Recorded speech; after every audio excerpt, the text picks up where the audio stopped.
Black and Hispanic voters overwhelmingly backed Barack Obama when he won the White House back in 2008. But the president's decision this week to stop defending the Defense of Marriage Act has some church leaders in both the black and Latino communities questioning their support for the commander-in-chief. Here's what candidate Obama said about the issue in August of 2008. I believe that marriage is the union between a man and a woman. Now, for me as a Christian,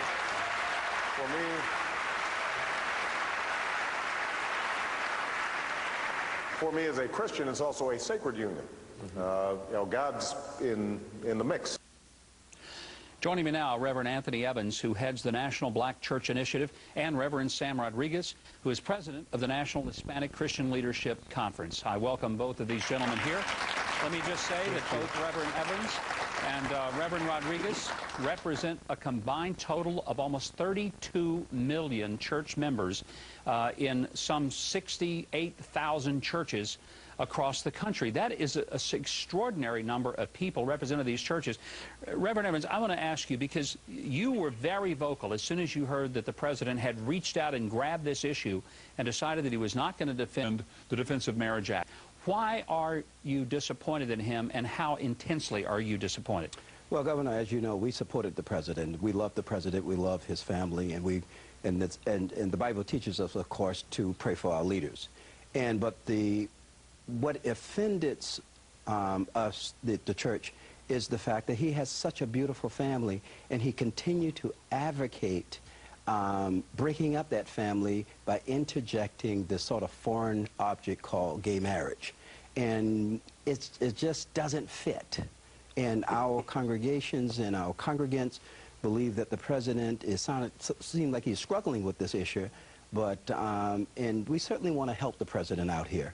The president, please remember what you said to the other pastor, that you believe that a marriage exists between a man and a woman. And that quote was when he was interviewed by Rick Warren, right. Saddleback Church out in California, in the debate, or forum, I guess I should say, back in August of 2008.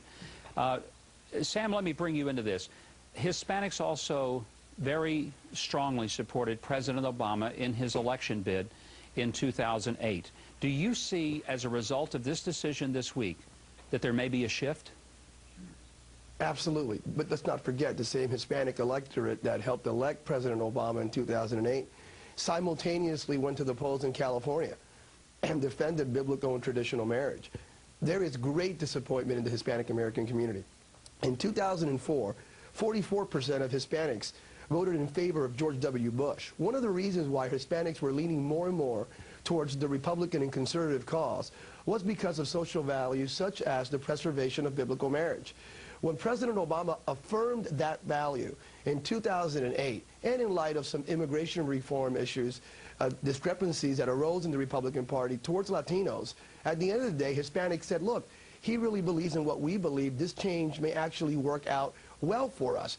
But now there's a change here in the rhetoric and in the narrative. The question is, will Hispanics support President Obama? If President Obama doesn't support something that is so near and dear to the Hispanic American community, the preservation of traditional marriage. And that's something we're going to see in 2012. You know, this is an issue I want to ask both of you about, because polling has shown that it is a much bigger issue. For example, among African Americans, some 75% of African Americans support a traditional definition of marriage. Some 65% of Hispanics do. That number is more like 55 among Caucasians. Right. So for the two constituencies of groups that probably had more to do with his election than any other, this is a big issue, not a peripheral issue, as it might be for some of our viewers tonight. So, Reverend Evans, tell me what you're hearing from constituents, from pastors, from church leaders within the African-American community. Well, it's actually 82%. I think that they lowered our numbers. It's about 82% of African-Americans who would disagree with the considering marriage, same-sex marriage, as illegitimate. What I'm hearing is really two things. One, that they love the president and they continue to pray for his family. But also, what I'm hearing is that the struggle that is going on among African-American religious leaders and congregants. So if we love him and we have supported him, how can he turn his back on us and not support us? Sam, how big is this in your constituency? I mean, you're talking about 16.5 million church members across 30,000 plus churches. Is this going to make a difference for them in the next election? And if so, and I really want you to try to quantify, is this as big as other issues, and where would you put it on the scale? Absolutely. It is big. First of all, we have I affirm the fact that we love the president and have great respect and admiration towards the president. But this is for us a vertical issue. Let me explain that. The Hispanic American electorate is very faith-driven. We are a Christian community, and that vertical directive, that vertical mandate, that commitment to traditional marriage is critical to us. It's not in the periphery. It's not going to be something that we will, when we go into the voting booth in 2012, say, we're going to vote the economy first, we're going to vote health care, education, but maybe we may decide at the end of the day which candidate we vote for according to what's taking place with marriage. Absolutely not. Our faith is centered to our community. So when we approach 2012, we are going to approach 2012 with a commitment to voting our vertical values. One more thing, Governor. To the Hispanic community, it's not anti any other group. Definitely the Hispanic community is not homophobic. We want to preserve the rights of every single American, the civil rights of every single American. To us, the preservation of traditional marriage is the primary antidote against what? The proliferation of gangs, drug addiction, high school dropout, teen pregnancy. It is the very survival of the Hispanic American family. Sam Rodriguez and Reverend Anthony Evans, I appreciate it. I'm not hearing this story anywhere else.